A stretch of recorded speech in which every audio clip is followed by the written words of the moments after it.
The Portland Hospital, 7th floor, recovery ward.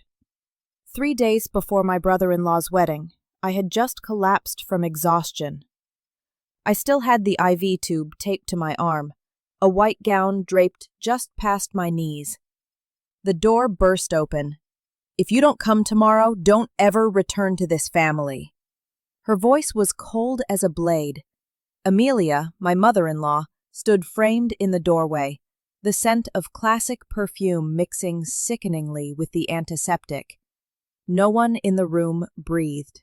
I looked over at Evan. He kept his head down, unable to meet my eyes. I gripped the edge of the blanket, my hands trembling, my heart hammering like a drum. "Please, escort her out." My voice was hoarse but steady. The nurse stepped forward, gently opened the door, and the storm subsided into the sound of retreating footsteps. The door closed. All that remained was the patchy white light on the ceiling, the steady electronic beep of the monitor. I looked up, feeling the surge of tears that refused to fall. I was shaking, not from fear, but from indignation. No one should be threatened while lying in a hospital bed, especially by the very people who call themselves family. For the first time, I understood. Strength isn't about not needing anyone. It's about daring to say enough. From that moment on, I knew. If I wanted to live, I had to stop asking for permission to be at peace. A few months later, I returned to my own kitchen. On the table, a bowl of lime ginger soup still gave off warm steam. The man I loved sat across from me, his eyes honest, his voice low. "Thank you for letting me be needed." I looked at him and quietly replied, "Thank you for not needing power to love." If you've ever had to walk through the fire of hurt to find your own voice, please subscribe to this channel and join me in listening to stories that are real, warm, and deep enough to touch the heart. The afternoons used to drift by as if no one were in them. The late sunlight slanted through the blinds, casting a cold yellow streak across the dining table. There was only one bowl on that table, the steam rising faintly before dissolving into the air. I used to believe silence was peace, until I realized it was just an elegant way of naming loneliness. My apartment was small, organized to the point where there was no room left for surprise. I knew every sound I would hear: the refrigerator humming, the kettle boiling, the elevator stopping on the 7th floor. Every evening I ate alone, staring at the blazing laptop in the darkened room, counting pay lines instead of warmth. The numbers appeared, steady and motionless, like a simulated heartbeat. I worked in finance, where people praised me for being stable, as if that were the highest compliment a woman over 30 could receive. Stable meant not falling, but it also meant never flying.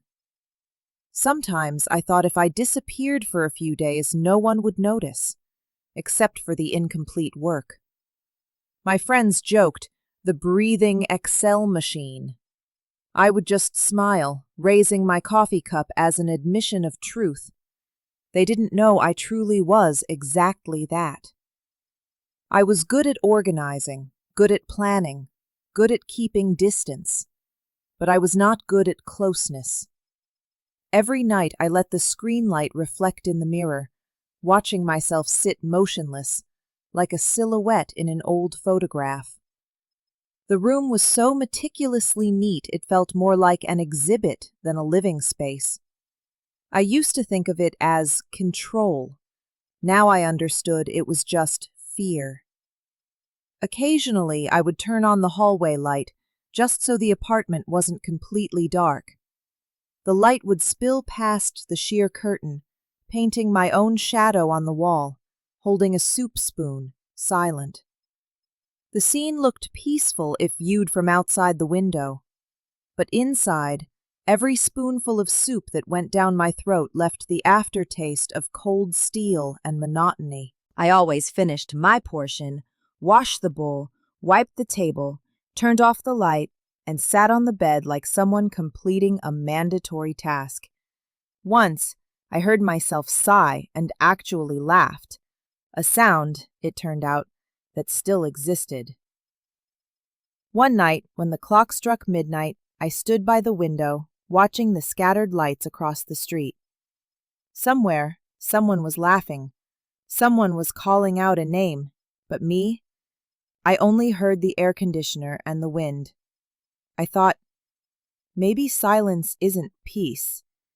Maybe it's just the sound of no one calling your name. It was a Saturday. I was still sitting at my computer, checking the quarterly report like every weekend. The mouse scrolled steadily, the cursor blinked, and I took another sip of cold coffee. Everything proceeded in the order I was accustomed to. Silence, precision, blandness. Then Helen pulled me out of my chair, her hand cool, but her voice surprisingly warm. Try living outside the formula, sis. I looked at my sister, her hair messy, a sweater draped loosely, a smoothie in her hand.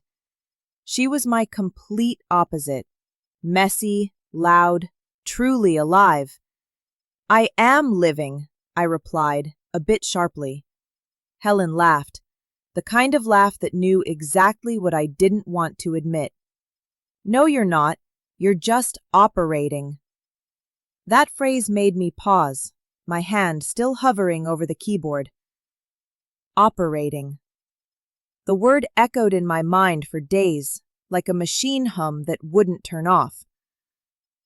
Sunday afternoon, Helen came again. "Come have lunch with me," she said. I intended to refuse, but her look made me change my mind. We went to a small eatery by the lake, where the wind carried the scent of leaves and the laughter of strangers. I rarely sat in such a crowded place. There was something about the midday light that softened the square edges I usually erected around myself. Helen ordered 2 salads and a glass of lemonade. I was just about to say, "That's enough," when a man's voice came from behind. "Excuse me, you dropped this." I turned around. The man was in his mid-30s, wearing a rolled-up shirt, holding the paper napkin I had dropped. He placed it on the table, his smile brief and gentle, like the breeze. Helen narrowed her eyes, signaling something, while I simply gave a slight nod. "Thank you." "No problem. I forget things often, too, especially when I'm hungry," he replied. Helen chuckled. "My sister never forgets, not even lunch." "Is that right?" he asked, then turned to me, his gaze seeming to pierce through the glass barrier I usually kept up. "Then I suppose she needs someone to remind her to rest." I laughed, not because of the comment, but because his voice sounded so unexpectedly sincere. A week later, Helen dragged me to the community garden, where that same man, Evan, was cooking lunch for a group of volunteers. I had planned to use work as an excuse, but somehow I found myself nodding. He was standing among the mint plants, his apron stained with a few drops of soup. When he saw me, he just smiled. "I'm cooking for people who forget to take breaks." I prepared to retort, but stopped myself. There was something in the way he spoke, soft, non-judgmental, just a small piece of care dropped into an ordinary day. By the lake, the wind carried the scent of lime and ginger. He ladled the soup into a bowl and handed it to me. The bowl of lime ginger soup he offered brought tears to my eyes, not from the spice, but from the warmth. I recognized the familiar scent, lime, ginger, a touch of honey. The very flavor I used to cook for myself when I was sick, now made by another person, not out of pity, but out of sharing. Evan sat down on the wooden bench beside me, gazing at the lake. "I don't know the exact recipe," he said. I just cook by feeling." I smiled, letting a phrase slip out as if speaking to myself. "I've forgotten what feeling is." He didn't ask for more. We sat in silence, letting the wind turn the leaves and time pass like a breath. That afternoon, I returned to my apartment. The door was still closed, but it wasn't silent like before. I opened the cabinet, looked at the single bowl, then washed it again, placing it neatly on the table. For some reason, I brewed a cup of ginger tea, poured a second glass, and set it next to the first. I looked at the 2 cups on the table, one with steam rising, one empty. The sight made my heart tremble gently. Perhaps, for the first time in a very long time, I had stopped operating and started living a little. 6 months later, everything unfolded quietly, as if prearranged. No elaborate wedding dress, no choir, just a small ceremony beside the lavender garden behind an old wooden church. The scent of the flowers spread in the gentle sunlight, and the wind blew through like a silent blessing. We signed the marriage certificate, our hands brushing lightly, our eyes meeting without need for drama. No one cried. No one promised forever. There were just 2 people, 2 tired hearts wanting to rest. After the ceremony, I looked around. The table was set for only 8, all warm faces. Helen smiled when she saw me sitting still and commented, "This is the first time you've looked like a person who is actually happy." I replied half jokingly, "Maybe it's the first time I haven't had to control anything." Evan stood by the fence, his white shirt dusted with lavender, talking to a neighbor, his laugh blending into the breeze. I realized that true peace didn't need noise. It just needed someone to stand beside you. A few days later, we moved into a small house near the lake, with a red tile roof and a garden out back. He built a vegetable patch. I set up my workspace near the window. Life was so slow that, initially, I felt confused. I still went to work, made coffee every morning, put on my coat, and left before he woke up. He stayed home, content between the garden and the small kitchen. When I returned, the scent of mint and ginger had already spread through the rooms.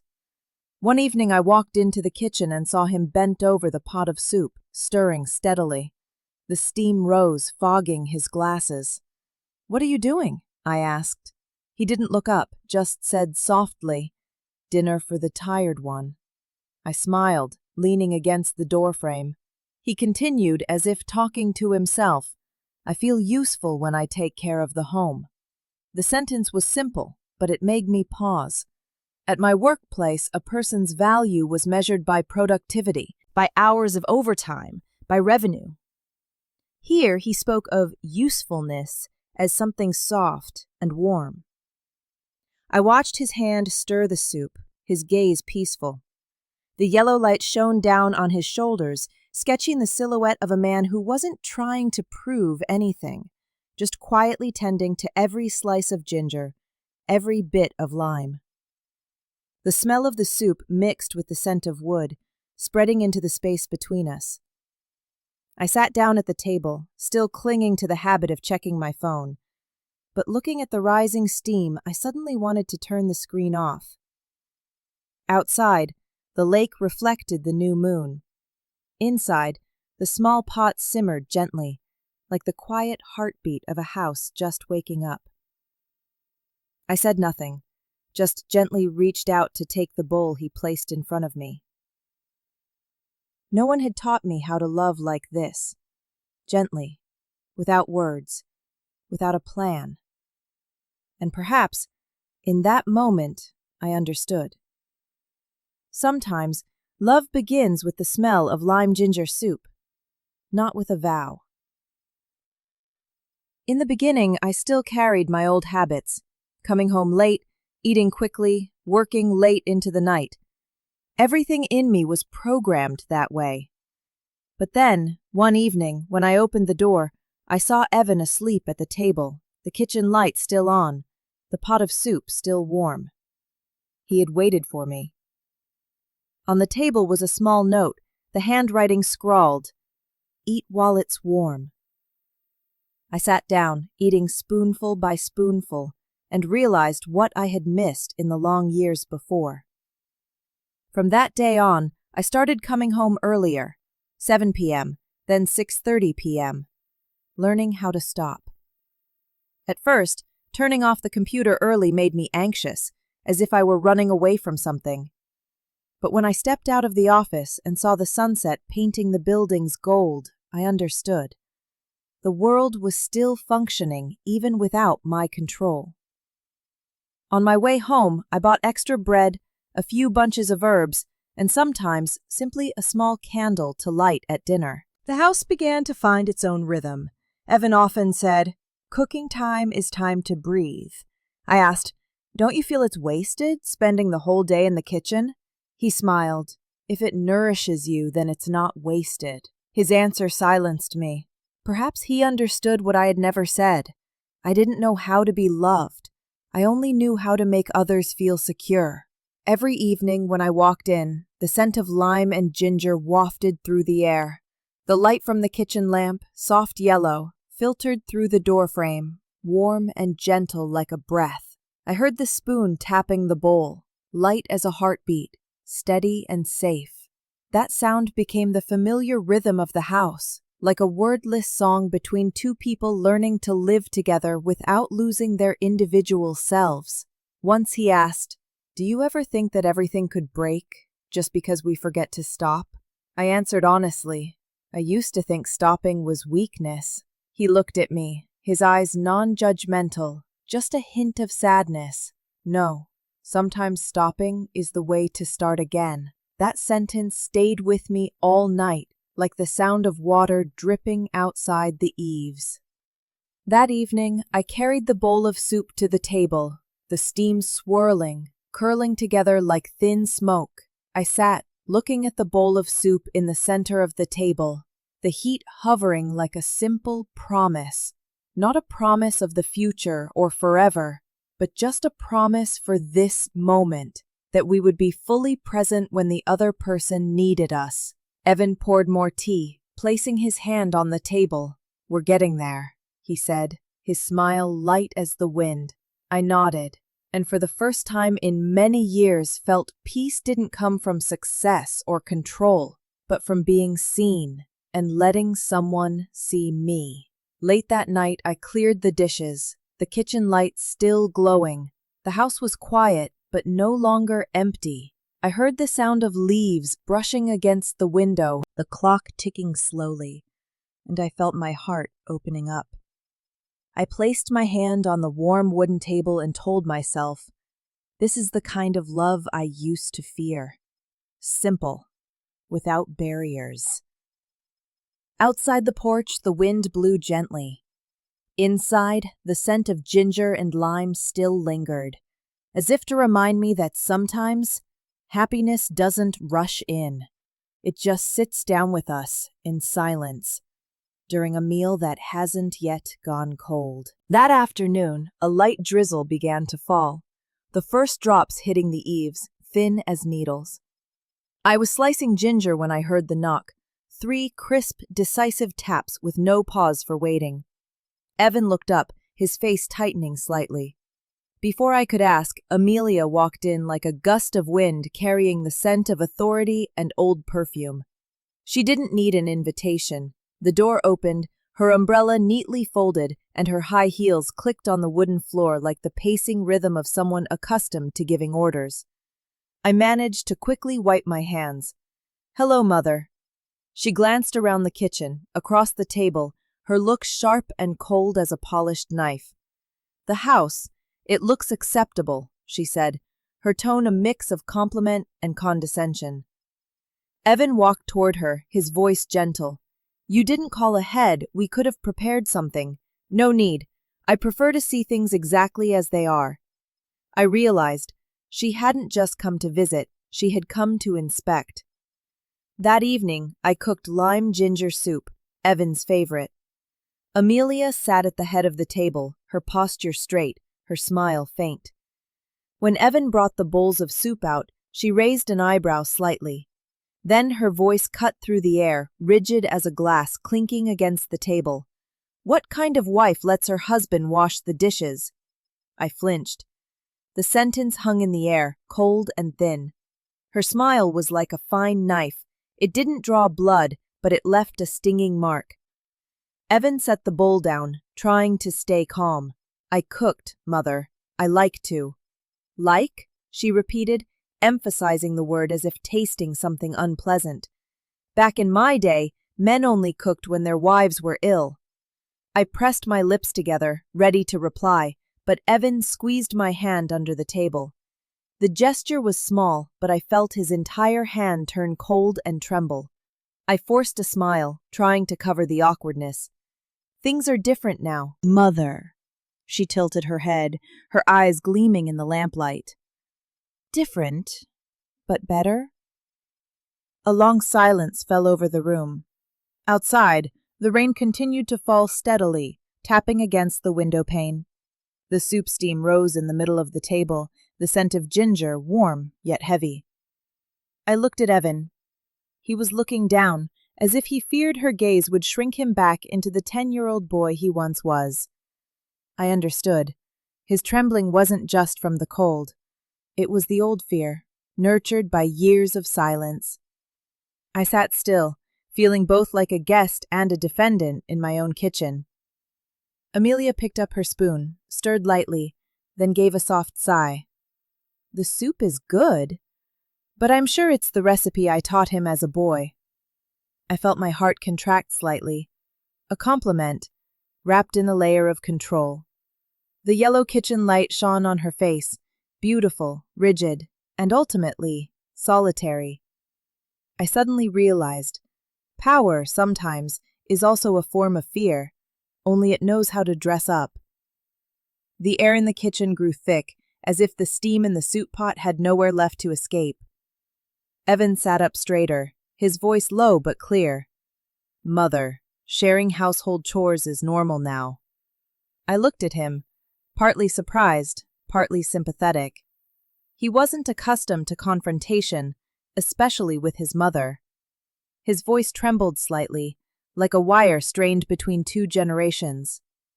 Amelia looked up, a wry smile, a barely concealed hurt on her face. "Normal for whom?" She stressed each word, then set her spoon down, the sound of metal against porcelain dry and sharp.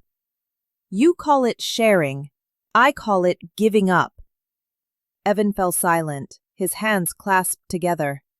As for me, I could only sit still, afraid that any word would shatter the conversation like glass in an angry hand.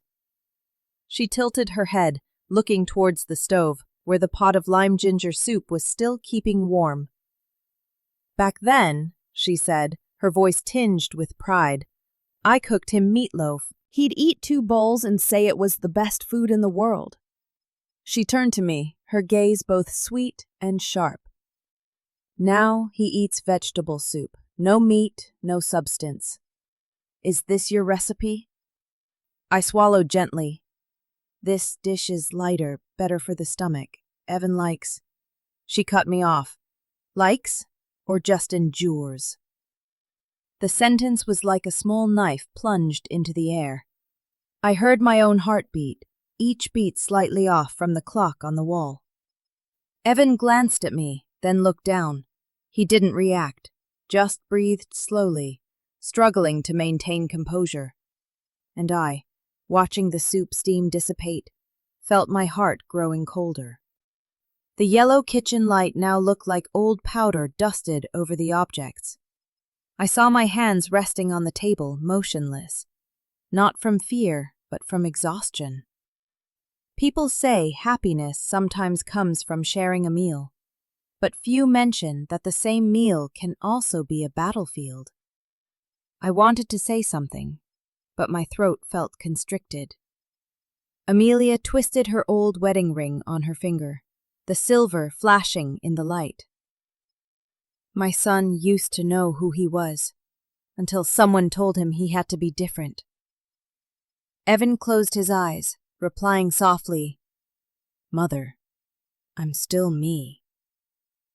No, you're not, she said gently, her voice softening, but still carrying the acrid scent of old perfume. You're no longer the boy who needs his mother. The room fell silent. Outside the window, the rain intensified. Steam fogged the glass, a thick layer blurring the streetlights. I gently pushed the bowl of soup back to the center of the table, where the heat still lingered. It used to be a symbol of warmth. Now it looked like a wound trying to stop bleeding. In that moment, I realized, loving a person sometimes isn't difficult. The difficulty is learning to love all the things they come from. And Amelia, whether proud or clumsy, was just a mother fighting against the feeling of being replaced. I stood up to clear the table, silently. Evan helped me, his hand still trembling slightly. As she prepared to leave, I walked her to the door. She didn't turn back, just spoke quietly. It's fine if men cook, but don't let him lose the taste of meatloaf. I simply replied, Yes, Mother. The door closed. In the kitchen, the soup steam was still rising, fragile, fleeting, then vanishing completely. I sat down on the chair, my hands still smelling of lime and ginger, and for the first time I understood. Some battles aren't fought with shouts, but with glances and a subtle smile. 3 days before Evan's brother's wedding, I woke up earlier than usual. On the table lay the cream-colored invitation, the corner slightly curled from the humidity. I picked it up, looking at the embossed lettering, feeling as if I were touching something alien, a joy that didn't belong to me. I had too much to worry about, unfinished work, a gift still unchosen, a well-wish still unwritten. In my head, everything was a checklist, not an emotion. That morning, a light rain fell. I walked into the bathroom, planning to wash my face and return to the pile of unanswered emails. The mirror fogged with steam, and I saw my own pale face. The dizziness hit me without warning. 3 days before his brother's wedding, I collapsed onto the bathroom floor. The only sounds I heard were the running water and the erratic, frantic drumming in my chest. I tried to inhale, but the air felt stuck in my throat. The door burst open. Evan rushed in, kneeling beside me. Maya, can you hear me? I wanted to say, I'm fine, but only managed to lean to the side, feeling his hand, ice cold, grip mine. Evan held me, terrified. We're going to the hospital, now. I didn't resist. I no longer had the strength to reason or reassure anyone. Outside, the rain drowned out the sound of the ambulance. In that moment, one thing was perfectly clear. My body had endured too long. It spoke for me, with a blackout, with a chaotic heart rhythm, with desperate gasps for air. In the hospital, the lights were pale blue, cold and silent as frost. The corridor was long and sterile, plastic chairs lined up precisely, the scent of antiseptic mixed with old coffee. I lay on the bed, the IV drip ticking, the monitor beeping like a heart rhythm reset button. Evan sat right beside me, his hand clutching mine so tightly I could see his knuckles turn white. He looked at me, saying nothing, only repeating under his breath, God, please, just breathe. I don't know how long I was there. At one point, I woke up to see his silhouette leaning against the wall, eyes closed, looking exhausted and worried. At another, I heard a nurse quietly ask, Extreme stress, is that right? I nodded gently. I didn't need tests to know the cause. I had been silent with myself for too long.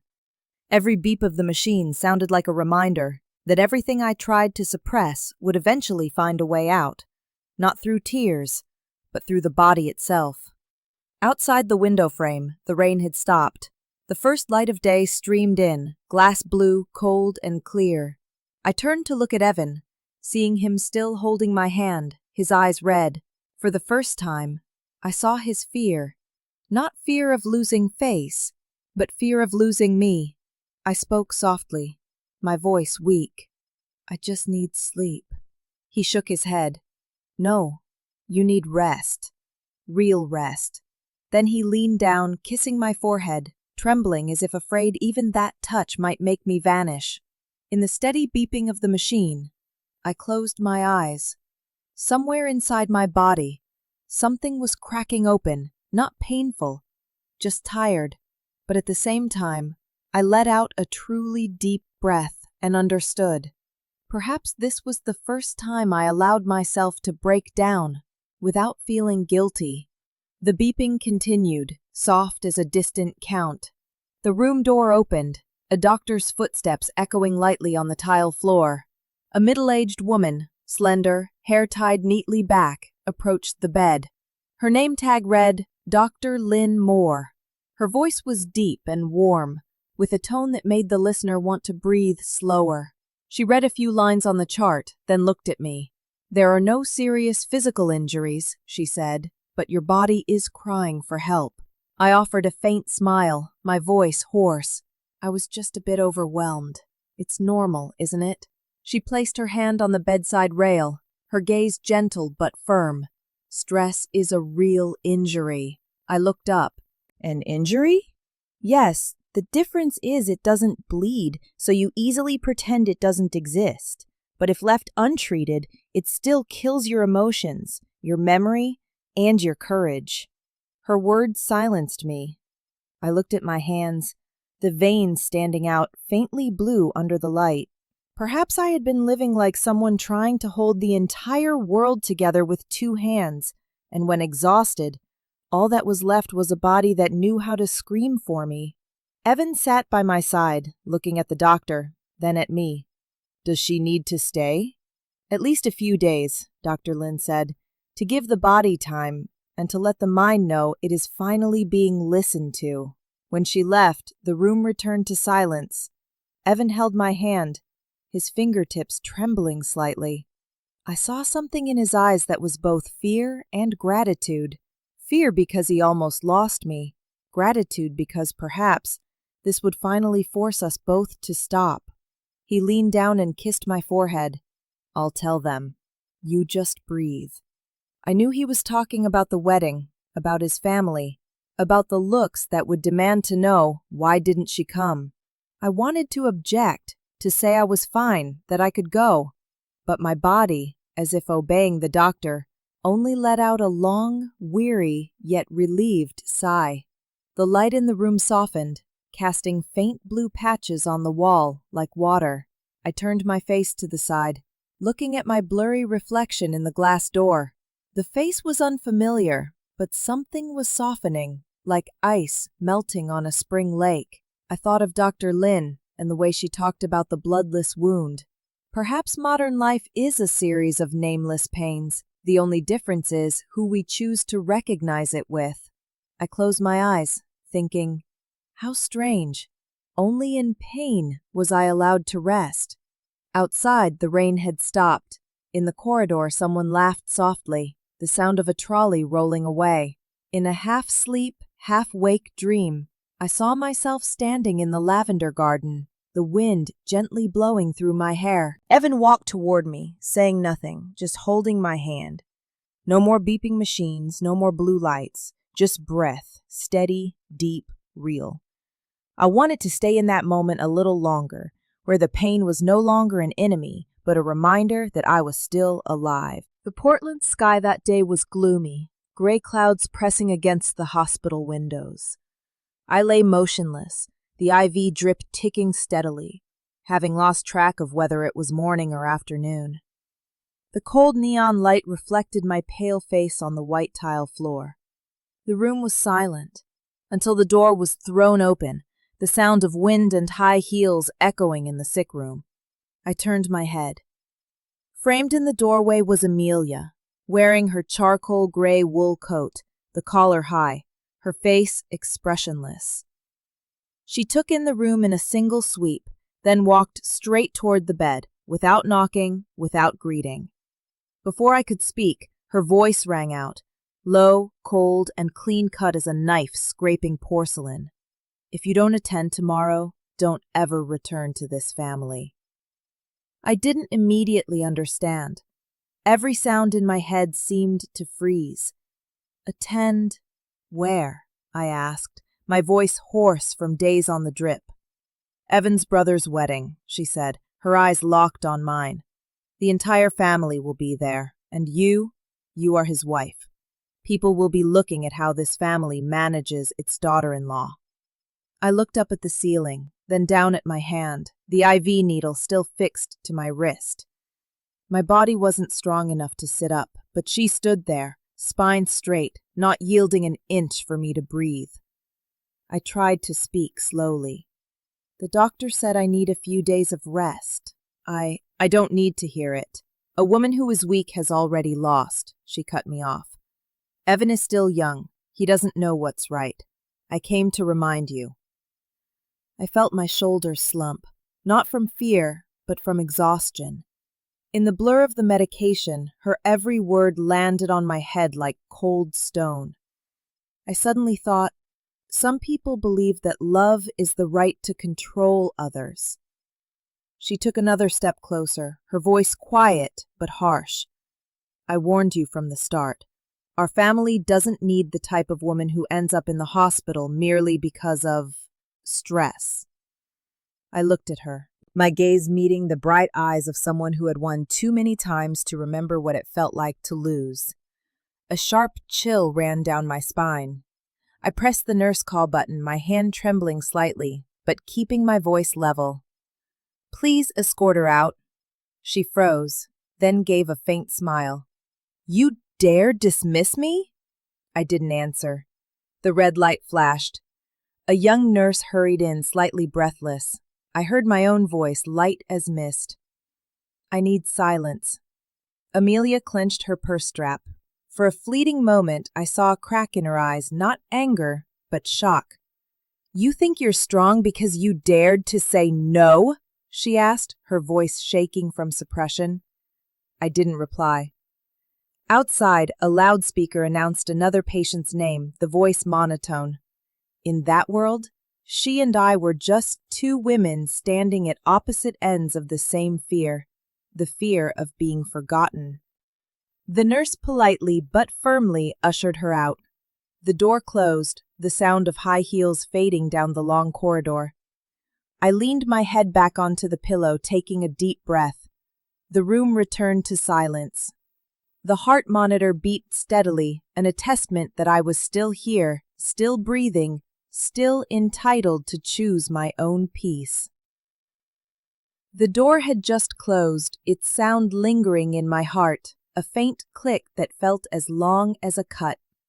When she left, I trembled, not from fear, but from bitter resentment. My whole body felt as if its warmth had been pushed to my fingertips only to vanish. I sat up, leaning against the headboard, the IV needle gently shaking. I didn't know why tears were pouring out then, not because of the insult nor the loneliness, but because I realized I had let others define my worth for too long. Since childhood, I had always tried to look okay, trying to make everyone feel secure. She is strong, they said.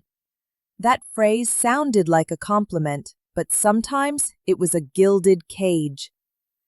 I wiped away the tears, telling myself, strength isn't about needing no one.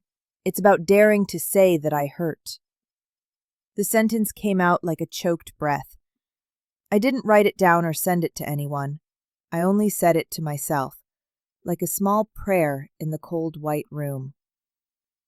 Evan returned a few minutes later, carrying a cup of coffee from the vending machine. He looked at me, his eyes full of concern. Are you okay? I nodded softly. I'm okay, in a new way. He frowned, not understanding. I just smiled, my hand still gripping the white blanket. Mom came, I said, but I don't feel scared anymore. He sat down by the bed, silent for a long time. We didn't need to talk about what had happened. There was only the steady heartbeat and the flickering light on the ceiling, the glow illuminating a face that was finally waking up. That night, I fell asleep to the steady beep of the machine, dreamlessly. Somewhere inside, A very small part of me was finally unlocked. The part that always had to smile, always had to be proper. Now, only the simple fatigue of a human being remained, and in the smell of antiseptic, beneath the pale blue light, I suddenly understood.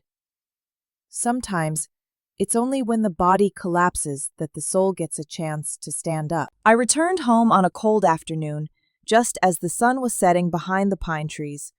The wind seeped through the cracks in the door, carrying moisture and the smell of damp earth. The moment I stepped inside, I knew something was wrong. The air was cold and stiff as steel, so thick that even breathing became labored. On the kitchen counter, everything was tidy as usual, save for one detail. There was an extra cup of steaming coffee. Amelia was waiting, her back straight, hands placed on the table, her eyes fixed on the door. The steam curled around her face, creating a thin mist that made her gaze even harder to read. The scent of coffee mixed with the dampness in the house, pungent and acrid, like the lingering echo of an argument that hadn't yet begun. "You're home." Her voice wasn't loud, but it was enough to send my heart into a skipped beat. Evan wasn't there. I knew because the space was too still. She had chosen the exact moment he was absent. I took off my coat, hung it on the chair, and approached the table. "Hello, Mother," I said, trying to keep my voice steady. She looked at me from head to toe, as if to reconfirm whether I was qualified to stand in this kitchen. That look reminded me of surprise inspections in school, never for concern, only to assert authority. I went to pour water, but my hand froze when I saw the object lying squarely in the middle of the table. A thick envelope, the corners square and firm, pale yellow. Thick paper, the kind used for important or cruel business. She gently pushed the coffee cup aside, then slid the thick envelope toward me. "Divorce papers." I looked down, not touching it. The wall behind me seemed to radiate coldness. "What did you say?" "Divorce papers," she repeated, her voice slower and clearer this time. "I've prepared them.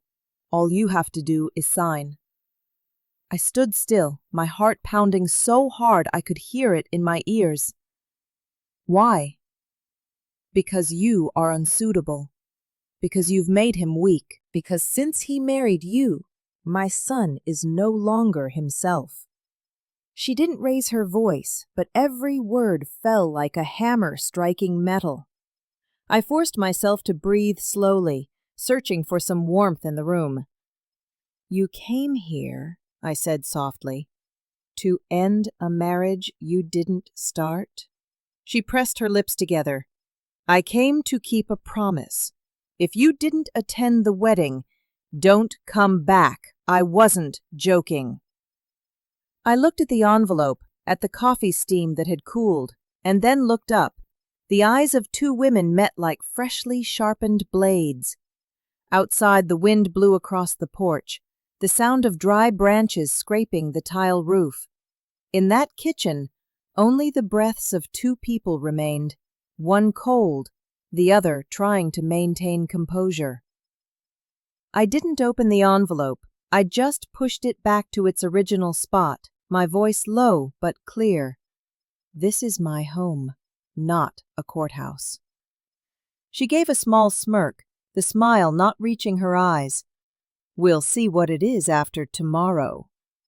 Then she stood up, picking up her coat. The remnants of coffee were still on the table, the brown stain spreading into a circle, the only evidence that someone had been here, leaving behind a silent battle. The door closed. I looked at the envelope, the kitchen light reflecting off the paper, cold and bright as steel. The smell of cold coffee and metal blended, so heavy that I had to turn away. I leaned back against the cabinet, inhaling deeply. A part of me wanted to cry, the other just wanted to laugh, a dry, harsh laugh. It turned out, people could deliver their own kind of justice, in a sealed envelope. The door opened just then, a familiar set of footsteps sounding behind me. Evan returned, his coat still damp from the rain, his eyes immediately locking onto the envelope on the table. He looked at me, then at his mother. "How long have you been here?" Amelia didn't answer. She twisted the coffee cup, her hands not shaking, just clenching tighter. Evan moved closer, his voice sinking low. "Mother, what are you doing?" There was no anger in the question, only the exhaustion of someone forced to witness something beyond salvation. She looked up, a faint smile crossing her lips. "I'm keeping her promise for her. If she doesn't attend the wedding, then divorce. I didn't raise my son to be led astray by someone who disrespects family." The air in the room was dense. Evan stared at her for a long time, his shoulders slightly slumped, as if bearing the weight of everything between them that had never been said. "Mother," he let out a soft breath. "You're hurting both of us." "No," she replied instantly, her voice as stiff as a locked door. "I'm saving you." I sat still, watching the two of them face each other across the tabletop. The yellow light illuminated Amelia's cheekbones, revealing every line, not just of age, but of years spent giving orders, years spent fearing being forgotten. And Evan, his hands were clenched, fingernails pressing into his skin. I knew he was trying to hold on to his calm, but that silence was sometimes more painful than words. I opened my mouth, intending to stop them, but my voice came out hoarse. "Mother, the issue between Evan and me doesn't require anyone else to decide." She turned to me, her gaze piercing. "You think you have the right? My son used to be obedient. He used to know right from wrong. And now he cooks soup, washes dishes, and forgets who the Callahans are." The statement dropped like an iron door slamming shut. Evan stood motionless, his eyes reddening, but he didn't say anything more. I knew he was caught between two worlds. On one side, his mother. On the other, the wife he wanted to protect but didn't know how to. I looked at the envelope on the table. The light shone down, the paper reflecting a cold yellow glow. I touched the envelope. It was colder than metal. A memory flashed back to me from the hospital. Dr. Lin saying, "Stress is a real injury." Now I understood. This was the second injury, not located in the body, but right in the heart of trust. I stood up, pulled out my chair, the sound grating sharply on the wooden floor. "If you want me to sign," I said, "then let Evan give me the envelope. I don't take orders." She paused, her gaze wavering for a brief second, then becoming colder. "Do you really think you can keep him?" I didn't reply. That question didn't need an answer, because keeping had never been my goal. I only wanted to live in a house where I could breathe. Evan stepped forward, took the envelope from the table, and placed it in a drawer. His voice was strangely calm. "Mother, you should leave. We will talk later." Amelia looked at him, her eyes more sorrowful than angry. "You will regret this." Then she turned and walked away. The door closed again, this time slowly and heavily. I leaned my back against the counter, my hand still feeling the coldness. Evan came close, placing his hand on my shoulder, saying nothing. In that silence, I heard the clock ticking, the rhythm of time that sided with no one, only passed through. I looked around the house. Everything was exactly the same. The dishes on the rack, the pot of soup still warm, the light still yellow, but something had changed. My breath trembled slightly, as if the house itself were learning to endure a new crack. The evening passed slowly, as if time itself were hesitant before the silence in the house. Evan had gone up to his study, and I sat in the kitchen, the yellow light shining down on the wooden table. In front of me was the envelope that Amelia had brought. The paper was thick, the corners sharp, the smell of fresh ink still strong, as if it wanted to assert its presence.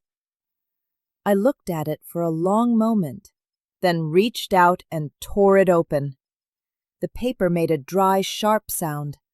I opened the envelope, reading the cold lines of text.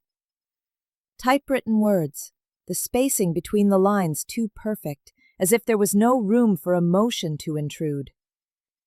Petition for dissolution of marriage. Undisputed property settlement. Reason: irreconcilable differences. I read without truly understanding what I was reading. I only felt a growing heaviness in my chest, as if someone had placed a large stone there. Not from fear of losing my husband, but from the realization someone genuinely believed a relationship could be terminated with 3 pages of paper. The door to the upstairs room opened quietly. Evan's footsteps sounded on the stairs. He stopped in the doorway, looked at the envelope on the table, then at me. "You opened it?" I nodded. Someone had to. He sat down opposite me, his eyes tired, his hands clasped together. No one spoke for a few seconds, only the soft tick of the clock, marking time as if measuring our patience. Finally, I spoke, my voice strangely calm. "You don't have to sign it," I said, "but you have to speak, right here, right now." He looked up. I saw hundreds of unspoken things in his eyes, the times he stayed silent, the times he let his mother speak for him. He inhaled deeply, but before he could utter a word, another voice cut in. "She raised him. You only just arrived." Amelia's voice. She stood in the doorway as if she had never left. No coat, just a charcoal cardigan, her eyes bright and cold under the kitchen light. I didn't know when she had returned. Perhaps she waited outside, only to walk in at the precise moment the words were about to be spoken. Evan turned, startled. "Mother, what are you planning to say, Evan?" She stepped closer, her voice still measured. "Does she want to hear what I've known for a long time?" I looked at her, showing no reaction, only feeling a chill run down my spine. The wind sneaked through a gap in the door, making the curtain sway, carrying the scent of damp earth and unfinished rain. "This is between Maya and me," Evan said, his voice small, but I clearly heard the tremor in it. "No," she countered. "This has always been about this family. She is the outsider." The phrase dropped onto the table like a cleaver strike. I heard the clock hand stop in my mind, then start running again, slower, heavier. I looked at Evan. He was silent, his gaze lowered as if searching for an escape that didn't exist. In that moment, I wasn't angry at her, nor at him. I just felt empty, as if I were sitting in a house full of people, and yet no one truly saw one another. I gently placed my hand on the divorce papers, trembling slightly, not from fear, but because something inside me was shifting. One part was damaged, but another was slowly awakening. The air in the kitchen thickened, cold and heavy, as if someone in the middle of the room wasn't breathing. I looked at the 2 people in front of me, my mother-in-law and my husband. One silent, one looking down, while the unspoken words hung suspended in the air. I pushed the divorce papers aside and slowly stood up. The pain in my stomach still ached, the after effects of the hospital days not yet gone. My voice was hoarse, but loud enough to resonate in the room. "And the bills, the rent, who do you think pays them?" Amelia turned to me, frowning. He sends me money every month, she retorted quickly, as if she held in her hand the evidence of her belief. The sentence rang out, louder than the wind outside. Evan flinched, his lips slightly parted as if to say something, but he stopped himself. I walked to the table, opened my laptop, and pulled up an old file. The files were neatly organized, like everything in my life, only this time I was no longer keeping silent. I flipped to a page of paper, the lettering small, the numbers aligned. I held up the budget sheet, my finger stopping at a box marked with a red pen. That money? It's mine. She paused. The space wavered for a second. I don't need to prove I care for anyone, I continued, but if you want fairness, look closely. Every month I transfer money to Evan. He sends it back to you because he's afraid of upsetting you, because he wants you to think he still relies on you. I paused, taking a deep breath. But it's money I earned. Money from the nights I didn't sleep, the contracts I signed with hands trembling from fever. She stared at the paper as if it were betraying her. You're lying. No, Evan said softly, his voice like the wind hitting a wall. Mother, Maya is right. That sentence caused the room to slump. Amelia blinked, her eyelids twitching slightly. Just for a moment, then she straightened her back again, bracing herself as if she were not allowed to be weak. I did it so you wouldn't worry, Evan continued, his voice heavy with exhaustion. You once said, a man must make his mother feel secure. I was just doing that, with my wife's money. This was not an accusation, but a bitter confession. Amelia turned away, her hand clutching her purse strap, her knuckles white. I don't need the money, she whispered. I just need to know you still remember who gave birth to you. I didn't reply. In that instant, all the anger in me subsided. I looked at the woman in front of me, gray hair visible under the light, shoulders rigid but trembling slightly. She wasn't malicious. She just didn't know how to be loved without holding power in her hands. Evan was silent, his eyes teary. I didn't touch him, nor did I say anything more. We stood there, 3 people in the same kitchen, separated by what felt like an ocean. The wind from the porch slipped in, gently moving the paper on the table. The sound was small, but I heard it like the sigh of something broken, not loud, just enough to know that from now on, no one could pretend anymore. I folded the budget sheet, my voice low and steady. I don't need your acceptance. I just hope you stop speaking for others. Amelia didn't look at me, only turned and walked toward the door. The tapping of her heels was slow, each step seemingly heavier than the last. When the door closed, I sat down on the chair, my hands still shaking. Inside me, what was stirring wasn't anger, but sadness. Sadness for her too, a woman still fighting against her own shadow. On the table, the divorce papers remained under the faint yellow light. I looked at them, no longer afraid. Only a raw truth remained. Sometimes, to love someone, you must dare to speak the very things you were once afraid would hurt them. The kitchen still held the residual warmth from the undishonored dinner. The yellow light cast on the wall shone across the faces of the 3 people, each looking in a different direction. Amelia's face was pale, her hands trembling, her wedding ring faintly reflecting the light. I had never seen Amelia like this, no longer the woman who walked into someone else's house without knocking, no longer the voice that could command a room into silence. Now, she sat quietly, eyes fixed on the table where the budget sheet remained open, exposing numbers she didn't want to believe. The wedding ring on her hand, the thing she had kept for so many years as a symbol of loyalty and authority, was now just a dull silver band reflecting a tired light. She rotated it unconsciously, as if trying to regain balance in a world that had just collapsed. Evan sat opposite her, his hands clasped.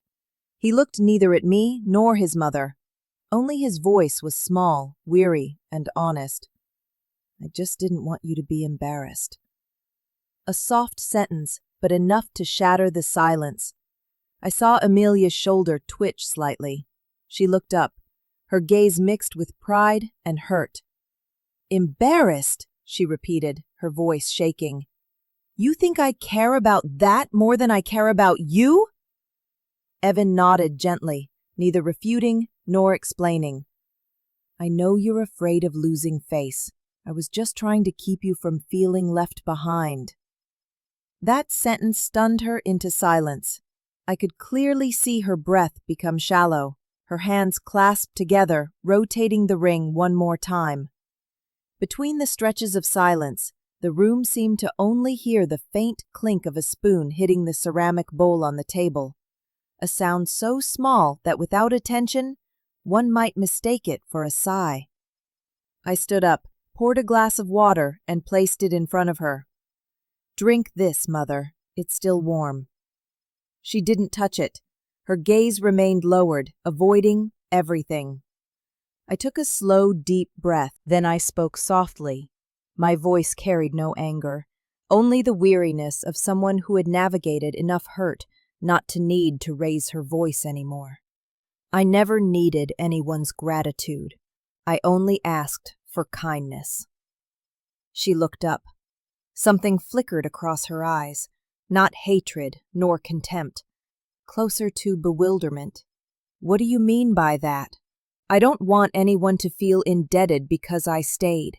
I only want everyone, including you, to live kindly with one another, without using affection as a tool." My voice resonated in the small room, so quiet that I was surprised it didn't shake. Evan looked up, his eyes meeting mine, full of gratitude but also deep sadness. Perhaps he understood that between these two women, he could do nothing but bear witness. Amelia remained seated, rigid, like a statue struck by a direct light. Outside, the wind tapped gently against the window, carrying the sound of dry leaves. In that wind, I heard something shifting direction: authority, anger, pride, all beginning to fall silent. She reached up to smooth her hair, her voice slightly rough. "Kindness. That's easy to say, Maya, but does kindness put food on the table?" I replied softly, "No, but without it, no one wants to stay." She looked at me for a long time, then turned her face away. The room fell silent again, but this time, the silence was no longer a weapon. It was an empty space, enough for each person to hear their own heart. No one said another word. The silence stretched, punctuated only by the clock's ticking. Authority died in the sound of the hands moving. That small sound rang out steadily, beat after beat, as if quietly burying something that had just been lost. No more arguing, no more holding the upper hand, just three people sitting together in a small kitchen, listening to time reclaim its place. I leaned back against the chair, my breathing slowing. Evan bowed his head, his hands tightly clasped, his face revealing the confusion of a person learning to let go. And Amelia, she sat still, the yellow light shining down on her hair, the silver strands glistening like dew. Her hand rested on the glass of water I had poured, but she didn't lift it. The water in the glass had stopped steaming. On the table, the soup was cold, the steam entirely gone, leaving only a thin film on the surface.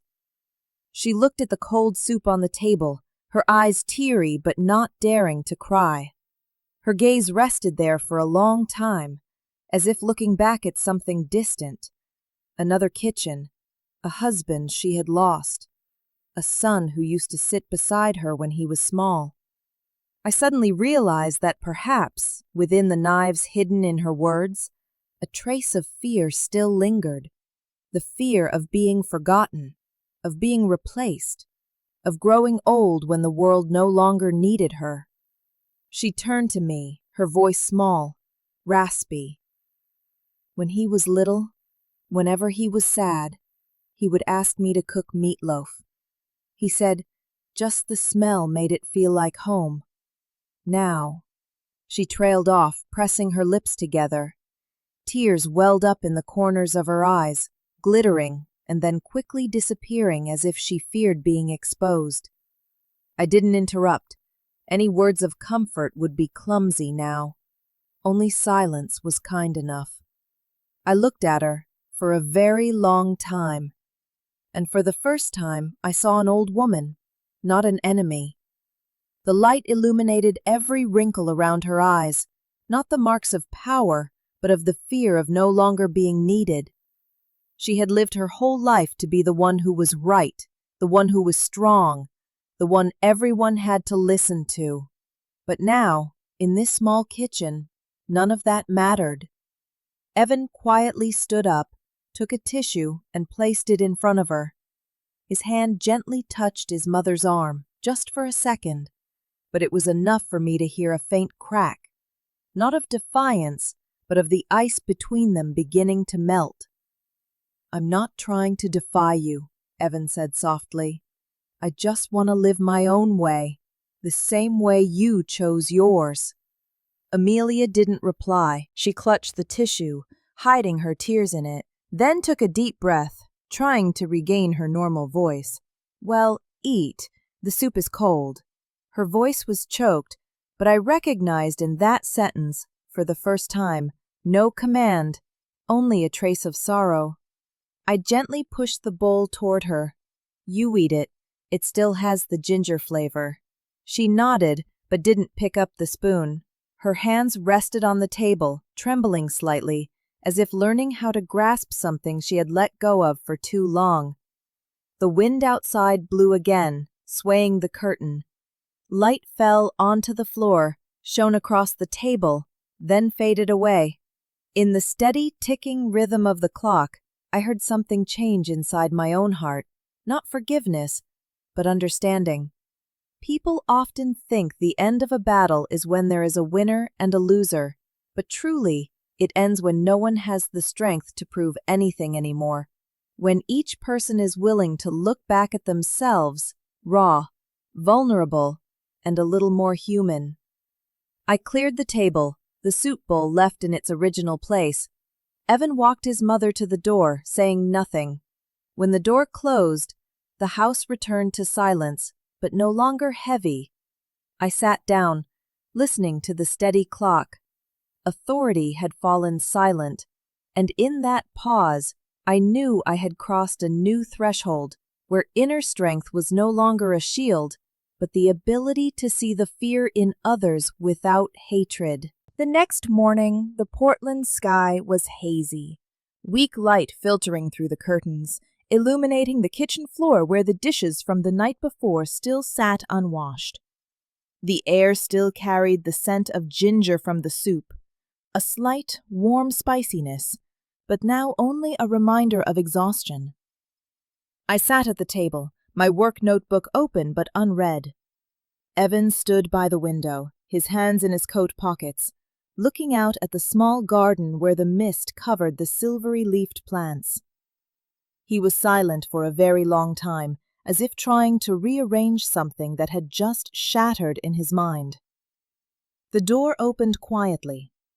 Amelia walked in, her face pale, the wedding ring still on her finger, but the light on it no longer reflecting as before. She wasn't wearing her strong perfume anymore, only the scent of old wool and the cold air. "You're up very early," she said, her voice attempting normalcy. Evan didn't turn around. He continued to look through the misty window, then replied softly, I couldn't sleep. A long silence followed. I just sat there, my hand gripping the cold teacup, listening to the drip of water from the kitchen faucet, one beat at a time, as if counting down to something that was about to be said. Finally, Evan turned around. "You crossed a line," he said, his voice deep and firm. There was no anger in the statement, just a truth he had harbored for too long. Amelia flinched slightly, as if she couldn't believe her ears. "What line? I only want what's best for you." "No, you wanted to be right," Evan countered. "But the price of being right is that everyone else gets hurt." She frowned, her lips trembling slightly. "Are you saying I hurt people?" Evan sighed, his gaze steady on her. "Don't you see? You came into our home, you gave conditions, you spoke for me, and for my wife. You didn't just cross the line, you erased it." The small room suddenly felt tight. The wind from the porch blew through, hitting the doorframe, creating a creaking sound like a powerless interruption. "Are you cutting me off?" Her voice broke like a child afraid of abandonment. The question burst out faster than a breath. Her voice shook, no longer sharp and cold, but so fragile that I felt my heart tighten. Evan stepped closer, the distance between them now only a breath away. He spoke softly. "No, I'm just choosing to live my own life." The words fell gently, but resonated deeply. That simple statement, which should have been ordinary, became a small revolution in this house. She stood still, looking at him, eyes wide. I could see conflicting emotions run across her face: anger, hurt, confusion, and finally, fear. Perhaps she never expected to hear her son say that he, her only child, the one she believed to be her extension, could choose to live differently. "I sacrificed my whole life for you," she said, her voice choked. "Are you telling me I was wrong?" Evan shook his head, his voice softening. "I'm not saying you were wrong. I'm just saying you don't have to be right anymore." Amelia looked at him, then at me. Her gaze trembled briefly, then settled on my hand holding the teacup. There was no longer contempt, only a silent wonder. How could these two be so calm while she felt like she was losing everything? I gently set the teacup down, the sound of porcelain hitting wood small but clear in the silence. I said nothing, only watched them. A mother learning to let go, a son learning to stand tall, and a wife who knew to be silent so that the conversation could be complete. Outside, the faint morning sun began to pierce through the mist, casting hazy spots of light on the curtain, like gentle breaths. An invisible boundary had just been drawn in the small house, not with argument, not with tears, but with words spoken just enough, at the right moment. Evan still stood there, the distance between him and his mother just the length of a breath. The morning light shone through the curtains, falling onto his shoulder, outlining him with a thin halo. I saw the man I had fallen in love with, not the quiet husband caught between two sides, but the man learning to choose, albeit late. I reached out and touched his hand, nodding softly. This was the answer I had been waiting for. No need for another apology, no need for any promises. Just that gentle nod, and I knew everything I had endured meant something. Evan squeezed my hand back, his eyes steady on his mother. He wasn't shaking anymore. Perhaps for the first time he was speaking as himself, not as anyone's son or anyone's husband. Amelia watched the scene, two hands clasped, strangely peaceful.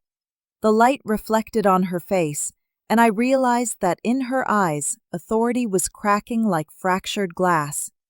Something inside her collapsed silently, without noise.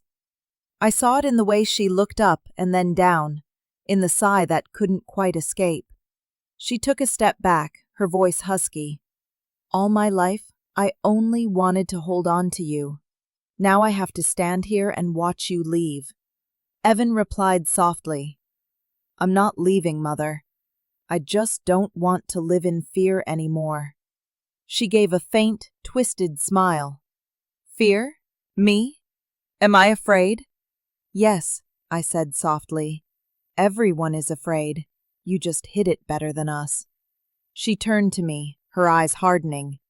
You think you understand me? I met her gaze, not backing down. My voice was low, but not cold. You're not evil. You're just afraid of being forgotten. She stood still. The sentence drifted into the air, light, yet sharp.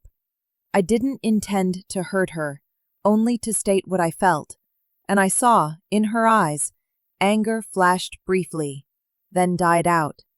In its place was an indescribable emptiness, as if someone had just unlocked the room she had kept hidden for years. She bowed her head, her hand touching the edge of the table. The fingers that were once accustomed to commanding now trembled slightly. Forgotten, she repeated, almost to herself. Perhaps, yes. When your father died, this house remained. When you married, this house remained. It's just that no one asked if I had eaten any more. Her voice broke. Evan walked over and gently placed his hand on his mother's shoulder. I'm still here, he said, but you have to let me breathe. The sentence was simple, yet contained all the years he had suppressed. Amelia remained silent. I saw her shoulders drop, as if the weight on her chest had been partially lifted. In the morning light she looked surprisingly small, no longer the woman who always knew how to make others afraid, but a mother trying to remember how to be loved without control. I looked at the two of them, my heart easing. The emotion was no longer anger or pity, but serenity. The serenity that comes from the understanding that sometimes a boundary is not meant to divide, but to keep love from being suffocated. Outside, the mist gradually cleared, light flooding through the window frame. Evan turned back to me, giving a gentle nod. His eyes held something new, as if he had just saved himself. And I, looking at Amelia, saw her slowly wiping away tears, trying to hide them. But I knew some tears didn't need to be covered up. I withdrew my hand from Evan's and turned away to give them privacy. Behind me, her voice was soft. I never wanted you to hate me. And Evan replied very gently, I never hated you. I was just learning how to love you the right way. The clock ticked again, steadily. Tick, tock. This time it no longer signified an ending, but the heartbeat of something starting anew, slowly and more truly. That morning, the sky was covered in a layer of grayish-white clouds, a cold light filtering through the window, spreading across the dining table where the three people still sat motionless. The coffee had gone cold, the scent of ginger from last night's soup still lingered, but no one bothered to clear it. Evan sat up straight, his hands clasped, his eyes fixed on the window, where the maple trees were swaying in the gentle breeze. It seemed he had been preparing for this for a long time, but still needed a moment of silence to speak the words. When he finally spoke, his voice was so calm it made the space freeze. We are moving out. The sentence echoed in the house like a knife striking wood, not loud, but sharp. I turned to look at him, unsurprised. For weeks, I had seen his gaze linger on property listings and the small notebook he kept tucked away, filled with addresses, phone numbers, and scrawled notes. Cabin by the lake, available next month. The plan has been set for a long time, not because we wanted to escape, but because both of us were too tired of living within walls that didn't belong to us. Amelia looked up, her smile twisted. Moving where? This is your home. Evan replied slowly, his voice no longer trembling as it usually did. And you won't have the address until you respect us. A layer of silence descended, thick as morning fog. She stared at him, her eyes wide, as if he had just said something unforgivable. Are you threatening me? No, he said. I am protecting my wife. And myself. I looked at her. Amelia's face seemed to contract for a few seconds, then smoothed into an empty expression. Her self-confidence, the authority that once instilled fear in others, suddenly vanished. She stood up, looking around the house, as if realizing for the first time that she was lost. I followed every small movement, the way her hand touched the edge of the table, then grazed past the cabinet, where the family photos were neatly arranged. The photo of Evan at age 6, wearing a suit, grinning widely. Beside it, the photo from our wedding day. A blue sky, a smile that hadn't yet known exhaustion. She paused there, her finger lightly touching the glass. The house suddenly became too silent. Even the clock seemed to stop to watch her. The person who once considered this place the center of the universe, now standing in the middle of it, without knowing the way out. I watched her turn, the light streaming through the window highlighting the gray hairs around her temples.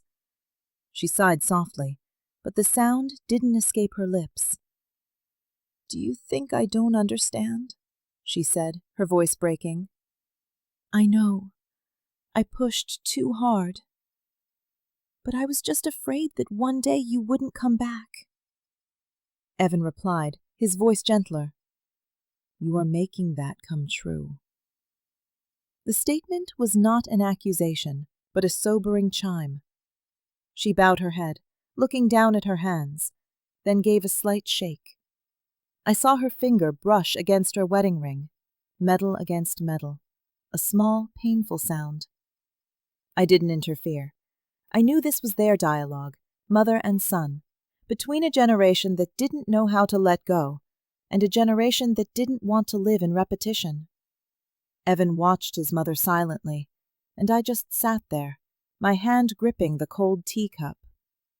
No one said anything more. Outside the porch, the wind blew gently, carrying dry leaves sliding across the step. In that moment, I thought of the word freedom. Sometimes it's not about leaving anyone, but about allowing everyone to remember each other without causing hurt. Amelia turned back, her eyes tearful, but her lips pressed tightly together. She looked around the room as if trying to memorize every detail. The old curtain, the chair her son used to sit on, and the faded tablecloth. For the first time, she looked truly small. And I understood. When a person loses control, they don't just lose others. They lose the very definition of who they've been for so long. Amelia stood there, in a room that was once hers in every sense. Every breath, every rule, every word spoken by others had to circle back to her will. But now, she was like a guest. Someone who arrived late to the very stories she thought she was the center of. Evan said nothing more. He just stood by the table, his hand trembling slightly, but his eyes strangely calm. The silence between them stretched, thick and slow like dew settling on a window pane. Finally, she took a step. The sound of her shoe hitting the wooden floor, slow and weak. That sound seemed small, yet it cut through the air like a missed heartbeat. Her every step echoed in the emptiness, counting down to something that was gradually closing. She paused at the door, turning to look at her son. Her gaze was no longer that of a commander, but of a mother searching for the child that once belonged to her. Evan, she said, almost a whisper, you won't understand. I was just afraid she would take you away from me. Evan paused for a few seconds, then replied softly, No one takes anyone away from anyone, Mother. We are just learning to let go at the right time. She pressed her lips together, nodding faintly, but her gaze was lost, as if what he said had no language that could reach her. She touched the doorframe, her thin fingers trembling, and then the door closed softly. But it resonated far in my heart. The sound was thin as a breath of wind, yet I felt my chest shake, as if an old cord had just snapped, a cord that had been tightening around everyone for too long. Silence. No more perfume. No more sharp voice. No more, "I only want what's best for you," ringing out during dinner. All that remained was the warmth of ginger, the faint smell of soup, and two people who had just lost a piece of their history. I sat back in the chair, my hand still resting on my stomach, where it had once cramped with stress, with fear, with trying to please everyone. Now I only felt my breathing become steadier, deeper. I held my stomach, feeling myself truly breathe for the first time. Breathing, not because everything was fine, but because I no longer had to maintain a fake peace. No longer having to smile to ease the tension, no longer having to be silent to be called the understanding wife. This house, for the first time in years, held the sound of quiet, not because it was empty, but because no one was trying to prove they were right anymore. Evan sat down opposite me, his eyes tired but light. "Are you okay?" I nodded gently, my lips curving into a subtle smile. For the first time. He took my hand, his palm warm. The feeling was simple and real, like touching a new land that had just been born after a storm. I looked out the window. Rain began to fall, not torrentially, just small, steady drops on the porch. Each drop fell, shattered, and vanished, like the unspoken words of all those years, no longer needing to be held onto. In the sound of the rain and the new rhythm of breathing, one thing was clear. Sometimes, liberation doesn't come from victory, but from the moment we are brave enough to close a door. Not to keep anyone out, but to preserve the peace we had just managed to find within ourselves. I looked around the kitchen, everything still there, the chair, the teacup, the cold soup. But they no longer told a story of fear. Now they were evidence of a morning where I chose to stay, within my own body, my own breath, and my own life. Outside, the wind pushed through the maple branches, leaves falling in waves. The house was silent, but inside me, a new rhythm was starting. Soft, true, and free. We moved out on an early autumn morning when the maple leaves were just beginning to turn honey gold.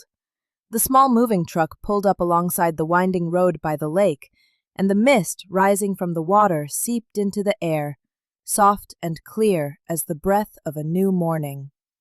The house appeared nestled among the birch trees, a small brown brick house by the lake, cozy, warm, and quiet. There was no fence, no high walls, just a stone pathway leading to a faded white wooden door. The door opened into a space so simple it felt strange. 2 bedrooms, a small kitchen, and a porch overlooking the lake. Stepping inside for the first time, I felt as if I was leaving a battle that still echoed in my head. Yet I knew clearly, this was the territory for silence, the true silence, which didn't force anyone to endure. I didn't say anything, just walked a circuit around the house. The wooden floorboards creaked faintly, and the smell of pine resin lingered in the air.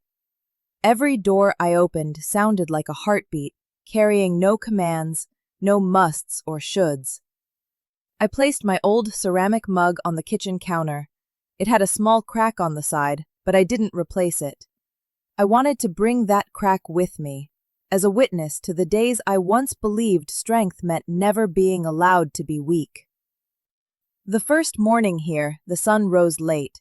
Pale yellow light filtered through the curtains, falling onto the wall and my face.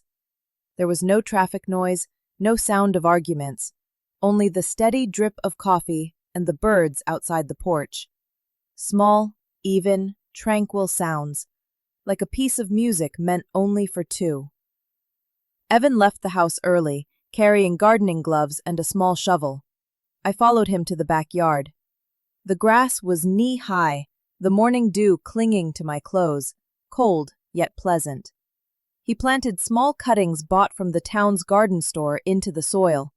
His hands were covered in dirt, his face alight with the sun. When he looked up, his forehead beaded with sweat. I saw the light reflecting in his eyes, starkly different from the man who used to sit silently before his mother, enduring instead of speaking. "What should we plant first?" I asked. He thought for a moment, then replied, "Rosemary, the resilient kind, lightly fragrant, that can handle the cold, like you." I smiled, picked up a small sprig, and buried it in the earth beside him. "What about you?" He paused his work, considered it, then said softly, "I just want to be peaceful, not strong all the time." We sat down, two people, two long shadows cast on the grass. The lake in the distance reflected the blue sky. A few ducks drifted lazily, the waves rippling gently. There were no more heavy sounds of the old house. No hammering, no slamming doors, no pots clanging in anger. Now there was only the wind and our breaths harmonizing. Evan finished planting the first row. He sat back, looked at them, then at me. "You know," he said, "I used to think, if I didn't do what my mother wanted, it meant I was unfilial. But now I understand. Living dishonestly with myself, that's the real disloyalty." I smiled, offering no reply. There are some things that, once a person realizes them for themselves, no longer need confirmation. A gentle breeze blew through, carrying the scent of damp earth and the leftover coffee on the porch. I stood up, dusted off my clothes, and looked at the small brown brick house by the lake. In that moment, I knew this was not just a new residence. It was a new chapter for both of us, where every sound began anew, gentler and truer. The days that followed passed like the slow breath of someone who had just relearned how to live. There were no more sudden calls during dinner, no more emails arriving after midnight. I started setting limits for myself, the kind of boundaries I used to think were only for the weak. I set my workday to end at 6 p.m., and I actually turned off the machine. For the first time in years, I heard the click of the power button without feeling guilty. The screen went dark, reflecting my face, calm, with no need to pretend to be busy to prove my worth. Outside the window, the sky was tinted a soft violet, the lake reflecting the final light of the day. Evan was watering the newly planted rosemary, his shadow long on the wet grass.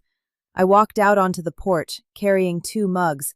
The scent of afternoon coffee still hung in the air. He looked at me, smiling. "You turned off your machine early?" "They'll still send emails," I replied, "but it's after 6 now. They don't own it anymore." He nodded faintly, then returned to the pot of soup simmering on the stove outside. The small fire glowed, casting a red light on his face. I saw his movements were slow, patient, a contrast to the everyday hurried pace of the city. He ladled the soup into 2 small ceramic bowls, steam rising gently. As he placed the bowl in front of me, he said softly, almost a whisper, "Not to comfort you, but to start again, together." The sentence made me pause. I looked at the soup, the smell of ginger, lime, and the familiar, gentle spice. It was still the same dish, the one that had appeared in the kitchen where all the hurt began. But today, the flavor was different. No longer the taste of control, no longer the reassurance of someone trying to smooth over mistakes, but the simple sharing, 2 people who had been through so much breaking, sitting together without needing anyone to win. I picked up the spoon, blowing gently. The steam rose, swirling under the warm yellow light. In a small moment, I felt a lump in my throat. How many nights had I eaten in silence, feeling cold, even though the food was hot? Today, Just one spoonful of soup was enough to warm my heart. I smiled through my tears. It's still warm. Evan smiled, saying nothing. He just sat there, watching me take small sips. The wind from the lake blew in, gently swaying the curtain. The birds called to each other on the porch, the spoon clinking softly against the bowl. Simple, ordinary sounds, but I had never found them so beautiful. After dinner, we sat on the steps, each with a cup of tea. The moonlight reflected on the water, and I suddenly thought, perhaps life doesn't need to be grand or perfect. Just having a place to return to, and someone willing to sit beside you in silence, is already a miracle. I rested my head on his shoulder, feeling the warmth of his body transfer to mine. No grand promises, no big plans, just presence, full, complete, honest. Inside me, everything that was once taut now felt released. Inside the brown brick house, the clock ticked softly. Each tick no longer signaled deadlines, but the rhythm of an ordinary life, the kind I once thought I would never have again. I closed my eyes, hearing him whisper in my ear, "Tomorrow, we'll plant more."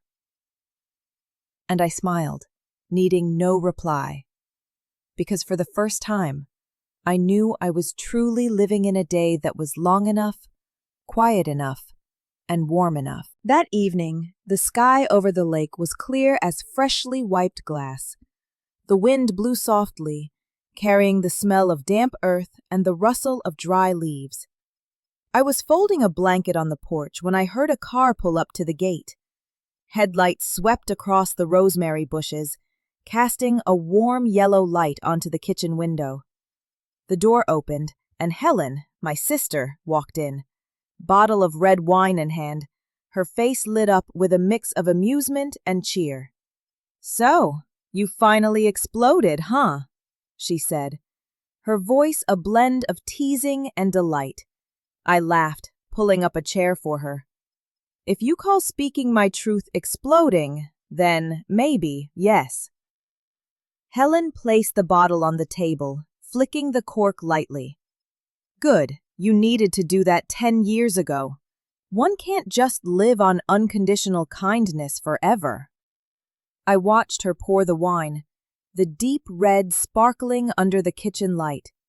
She was always the one who understood me, without needing many words. I raised my glass, took a sip, the wine spreading warmth down my throat. "No," I said slowly. "It was surgery. Painful, but life-saving." Helen chuckled, though her smile held a hint of sadness. "Your analogy is both apt and terrifying. But it's true. Sometimes to live, you have to cut away the infected part." We sat across from each other, the clock in the corner ticking slowly. Outside the window, the moonlight reflected on the lake, hazy as a mirror that was breathing. Helen poured more wine, resting her chin on her hand, looking at me. "How's Evan?" "Quieter," I replied. "He planted all morning and cooked all afternoon. It seems when you no longer have to choose your words for others, you remember how to breathe again." She nodded. "And his mother?" The question caused the atmosphere to dip slightly. I shook my head, swirling the wine in my glass, the red liquid swaying like a small flame. "No contact yet. Maybe she needs time too." Helen was silent for a moment, then spoke softly. "I saw her in town last week." I looked up. "Saw her?" Helen nodded, her voice slowing, the teasing gone. "I passed the old coffee shop on Maple Street. She was sitting there, alone, with a plate of meatloaf and a bowl of soup in front of her. Only one set of cutlery on the table. The server said she comes every night, orders the exact same thing, and sits quietly for about an hour." I didn't know what to say. In my mind the image was vivid, the brightly lit room, the sound of the knife hitting the ceramic plate, and the woman who once believed she controlled everything, now sitting across from an empty space. Helen poured more wine, her voice softening. After Dad died, Amelia ate dinner alone for a year. Maybe when she lost him, she also lost the part of herself that knew how to love without controlling. I bit my lip gently, my wine glass suspended in the air. Everything in my heart suddenly went still. No more anger, only a thin, deep sorrow. Helen tilted her head, her gaze gentle. You don't have to forgive her. You just have to stop letting her continue to live inside you. The sentence made me smile faintly. There's Dr. Helen again. She shrugged. Have some more. The patient is past the critical stage, so the doctor prescribes more wine, not medicine. We burst out laughing. The laughter dissolved into the air, blending with the sound of the wind outside the porch and the rich smell of the wine. I looked at her, a silent gratitude rising in my heart. Among the people I once lost, some never left, like Helen, like the person I was gradually becoming again. Outside, the moonlight slanted down onto the lake, casting faint spots of light on the window glass. I touched my glass to hers, the small clink sounding. Not a celebration, but a reminder that sometimes after breaking, you don't need to start over with anyone else. You just need to start over with yourself. Helen shared a few more small stories, things no one asked about but filled the room with life. She talked about her work at the hospital, the night shifts, and the patients who feared dying not because of the pain, but because no one was waiting for them anymore. I listened, but my mind kept circling back to the image of Amelia sitting alone in front of the cold soup. I said nothing more. I was silent, and in her fear, I saw my own shadow. I too had clung to everything with control, had believed that if I was good enough, strong enough, others wouldn't leave. But the truth was, sometimes the very way we try to grasp things is what pushes them further away. Perhaps Amelia and I were not so different. I just learned to let go a little earlier. Helen leaned forward, resting her chin on her hand, her eyes reflecting the color of the wine. All of us just want to be needed, she said, softly but clearly. The statement dropped like the last drop of wine, dark, rich, and so true that my heart contracted. I nodded. Yes, my mother-in-law wants to be needed. You want to be needed, and so do I. The only difference is, some want to be needed in order to love, and others, in order not to disappear. Helen smiled sadly, tapping the side of her glass gently. I think, sometimes those two things are the same. We sat quietly. The clock ticked steadily. The wind outside the porch sighed through the rosemary branches. The smell of red wine, ginger, and the night mingled, both warm and wistfully sad. I looked down at the table. Under the kitchen light, the half-eaten bowl of soup still gave off a faint vapor. Helen poured more wine, and when I swirled my glass, the red light reflected onto the soup, creating a strangely blended color. Red wine shining into the soup bowl, two warm shades merging into one. One side was the pungency of unresolved things. The other was the gentle flavor of forming forgiveness. I realized, perhaps that is life. Neither purely sweet nor entirely bitter, but a mixture of the sharp and the warm, between wine and soup, between past and present. Helen touched her glass to mine, the small clink sounding, dissolving into the night. At least, she said, you chose to live. I laughed, my voice husky after a small sip of wine. Maybe for the first time, I chose myself. Outside, the lake shimmered under the moonlight, peaceful as a sigh from the earth. In the small house, two women sat across from each other, no longer needing anyone to understand, only needing to know they were here, enough, real, and still warm. The winter morning was blanketed in thick fog, obscuring the lake and the distant hills. Inside the small kitchen, coffee steam billowed, while Evan tended to the fire. The orange light flickering on his cheekbones was gentle and genuine, exactly like the mornings I'd always dreamed of. No one speaking loudly, no one having to prove a thing. As I was slicing bread, the phone chimed from the counter. Evan picked it up, the screen bright in the smoky air. There were only 3 words, brief, yet they subtly shifted the atmosphere in the room. The message: wishing you both well. No emoji, no long inquiry. Just one sentence, stark and plain. But I knew that for Amelia to type those 3 words, she must have twisted and turned her hand dozens of times. I looked at the screen, then at Evan. He said nothing, simply stood still, his eyes fixed as if reading more than the message aloud. I quietly asked, "Are you going to reply?" He gave a slight nod, his fingers hovering over the keyboard. A response appeared, each character typed slowly, almost hesitantly. Evan replied, "Thank you, Mother." I watched as his finger paused for a very long moment before hitting send. When the message was sent, a small circle appeared confirming, delivered, and then silence.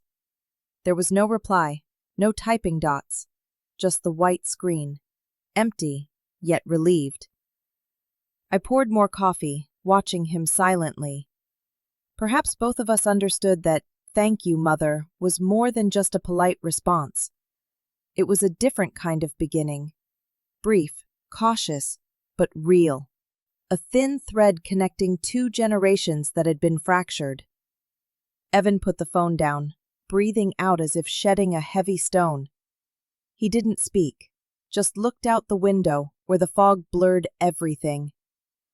I quietly stepped closer, placing a hand on his shoulder. "Are you okay?" He nodded.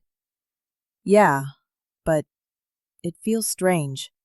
Just 3 words, and I feel like I've stepped across a boundary." I looked at the phone screen, still faintly glowing, that short line of text still visible as if radiating in the morning light.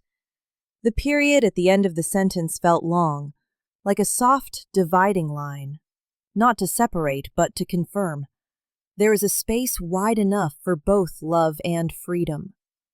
Evan turned to look at me, his eyes gentle and deep. "Do you think she'll text again?" I smiled. Probably not right now. But at least, she found a way to speak without causing pain. He remained silent, gripping his coffee mug. The warmth spread, the steam curled, then vanished in the dim morning light. In that moment, I suddenly thought, sometimes intimacy doesn't require long hugs or lengthy apologies. It can be just 3 words sent at the right time, and a period that holds everything at a distance gentle enough for the heart to remain warm. Outside the porch, sparrows awoke the morning. Thin sunlight pierced the layer of fog, touching the wooden table where the phone lay still, yet seemed to retain the warmth of an unfinished conversation. I looked at Evan, and in the silence I knew, not every wound needs stitching. Some just need to be allowed to breathe, and they will heal in their own way. When Evan left the table, I remained seated, the morning light pouring through the window, scattering pale yellow stripes across the floor like fine threads of yarn. The phone still lay there, silent, reflecting my face, a face that once trembled at the sound of a notification from that woman. But today, I read it, and I felt no pain, no anger, no resentment, just a strange sense of peace. I realized that sometimes forgiveness isn't about opening your heart for someone to return, but simply about putting down a heavy stone you once carried. I no longer felt the need to prove that I was right or that she was wrong.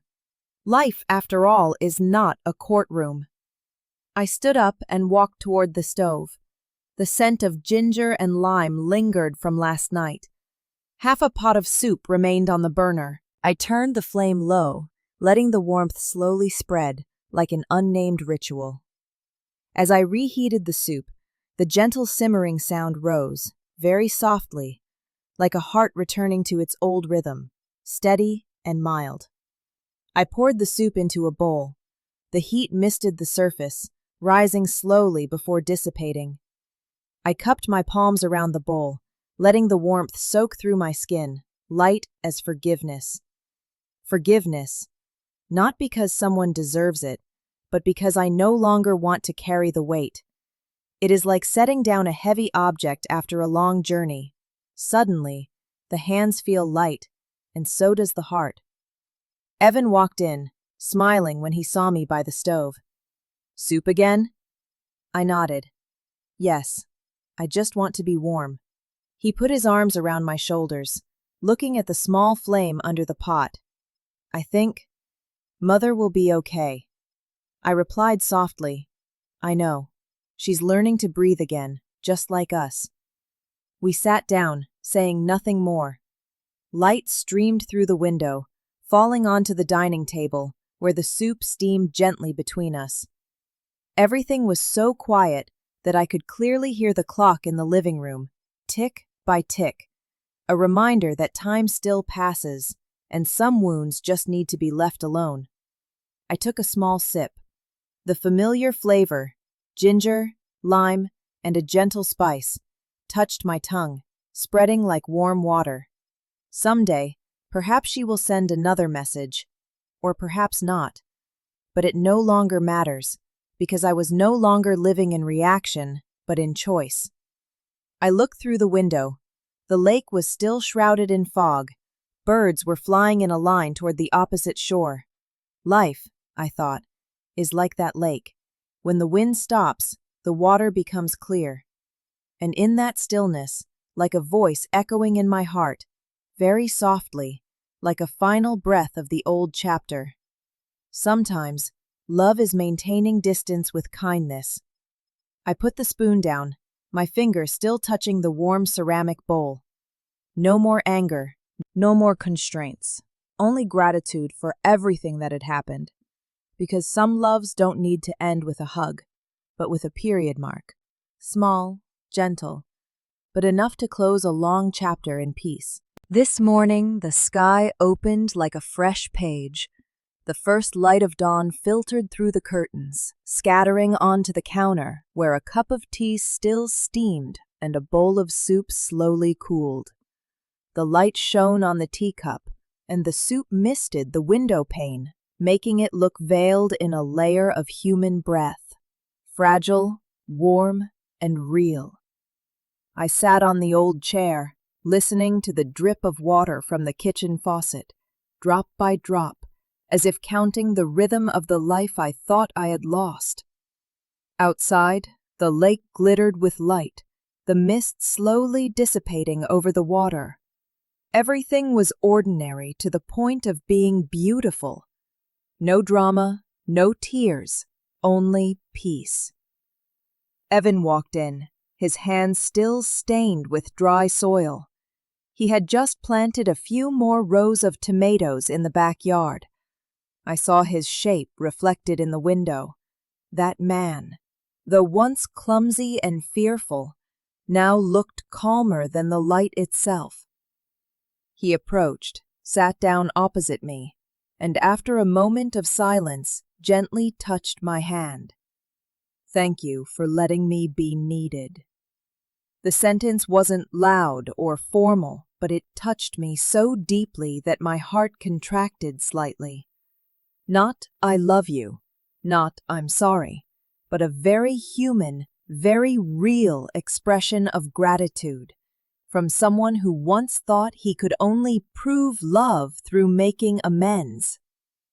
I looked at him, the light from the window shining on his cheekbones, revealing the small lines of age around his eyes. Perhaps anyone who has gone through brokenness understands. Being needed is not dependency. It is being seen, being acknowledged, being present without being considered superfluous. I held his hand, smiling. Thank you for not needing power to love, I replied. He laughed softly, bowing his head, his shoulders seeming to lighten. We sat there, needing no further words. The birds outside the porch chirped softly, blending with the sound of the wind rustling through the leaves. There was no music, yet I could hear the morning's own rhythm, steady, safe, and somewhat gentle, like the way people learn to speak again after a long silence. I poured more tea. The steam rose, dissolving in the light, blurring both my face and his.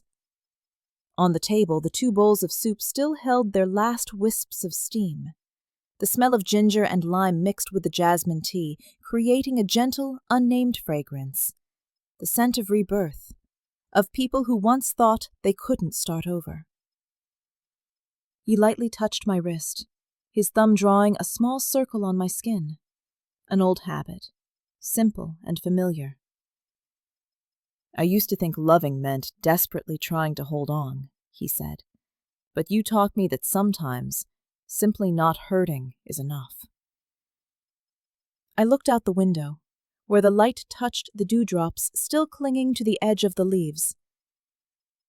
We all once confused love and fear, I said slowly. Now, perhaps, we just have love left.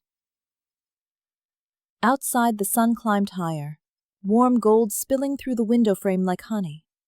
I took a deep breath, hearing my heartbeat, no longer urgent, just a long exhale, peaceful, enough to believe that we had truly passed through the storm.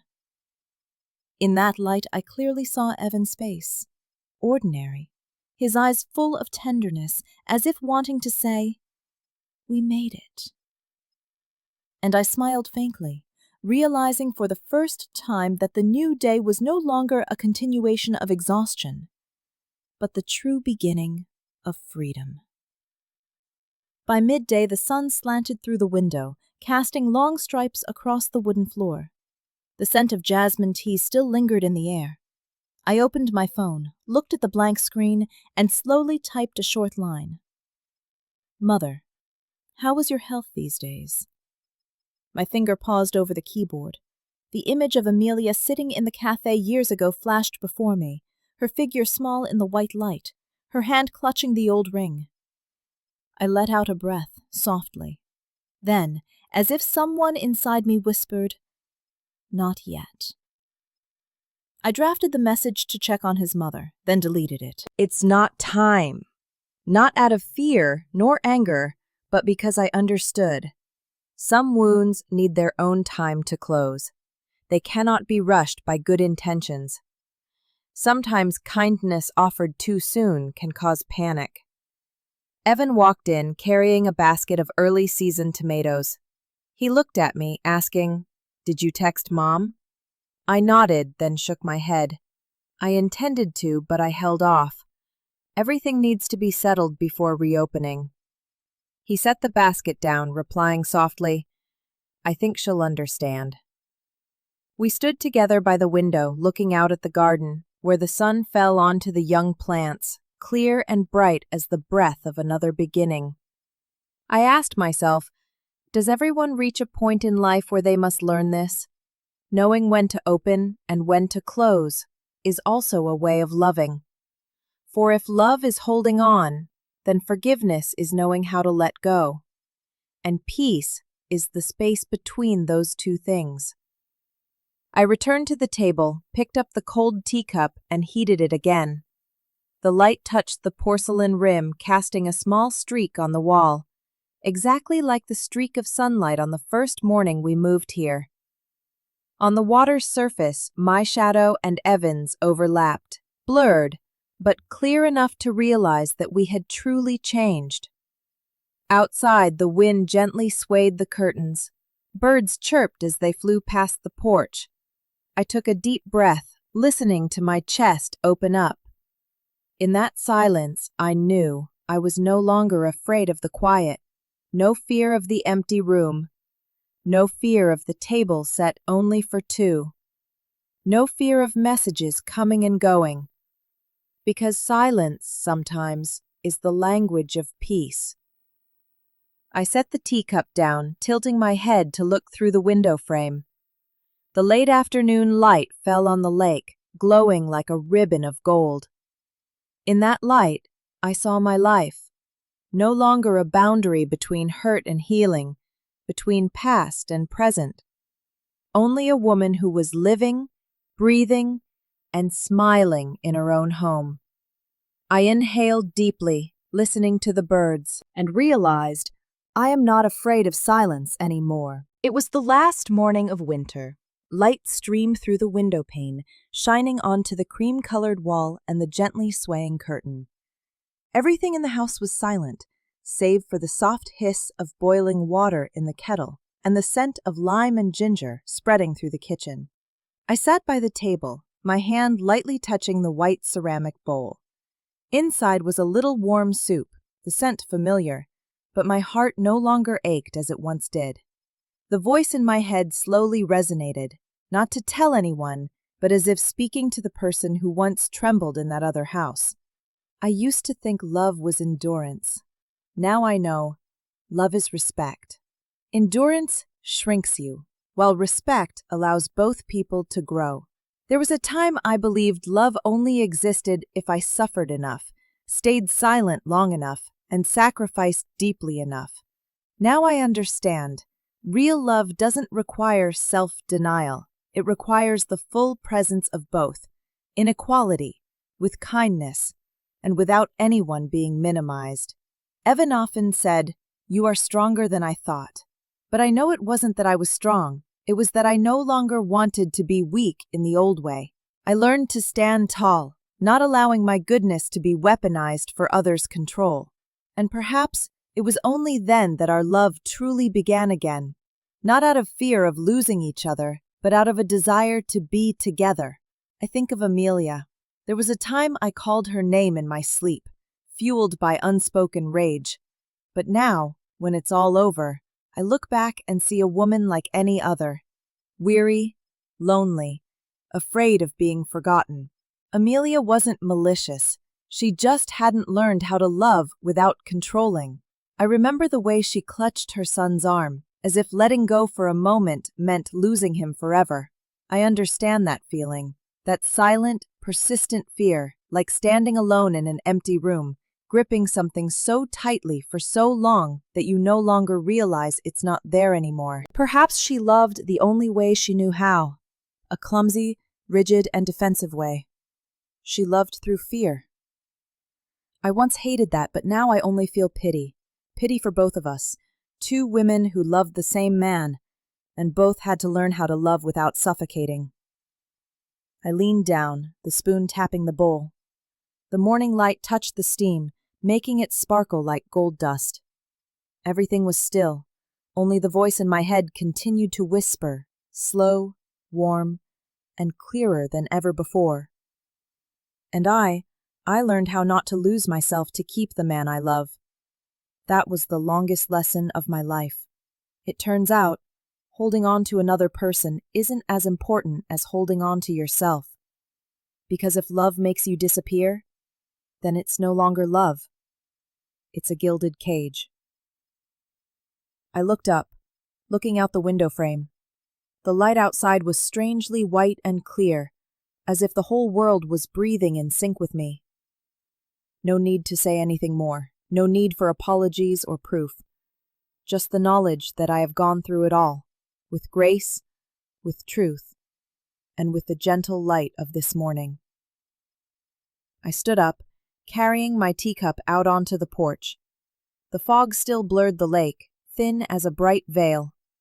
The early breeze gently swept through my hair, and in that coldness, I felt my heart no longer closed off.